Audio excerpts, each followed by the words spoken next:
Movie artist association building కోసం ఎప్పటినుంచో మ్యాచ్‌లు ఆడదాం, చేద్దాం, ఈవెంట్లు చేద్దాం అనుకుంటున్నారు కదా! సో, చారిటీ కోసం ఆడుతున్నారు. అసోసియేషన్ బిల్డింగ్ కోసం ఎప్పుడన్నా ఆడే ఛాన్సెస్ ఏమన్నా ఉన్నాయా? ఇంకొకసారి చెప్పు ఒకసారి. మా అసోసియేషన్ బిల్డింగ్ కోసం అండి. అది దాంట్లో లేను కాబట్టి నేను చెప్తే బాగోదు అది.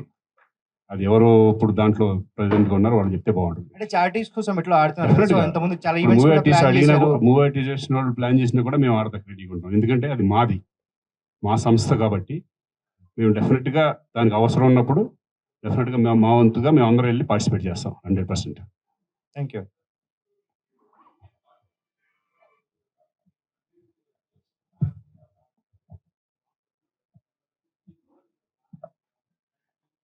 అలా ఏమి లేదు. మాకసలు సంవత్సరం 2 సార్లు ఆడాలని ఎళ్ళాలంటేనే చాలా మంది బిజీగా ఉంటారు గదా! అంటే మేము అనుకుందేంటంటే yearly once or twice maximum చేయగలం. లేకపోతే ప్రతిసారి ఎళ్ళాలంటే అందరూ ఆర్టిస్ట్ డేట్స్ ప్రాబ్లమ్ అవుతుంది. వాళ్ళ ఆబ్లిగేషన్స్ అయన్నీ లేకుండా ఎందుకంటే ఫారెన్‌లో అనేప్పటికి ఎక్కువ సరదాగా అందరూ ఎక్కువ రోజులు కలిసి వెళ్దాం. ఇక్కడ కూడా ఆడాము. ఇక్కడ కూడా చాలా అనంతపూర్ ఎళ్లి, విజయవాడ ఎళ్లి ఇయన్నీ ఆడటం జరుగుతుంది. అంటే అయన్నీ ఏంటంటే చారిటీస్, అకేషన్స్ పెద్ద పెద్ద ఈవెంట్స్.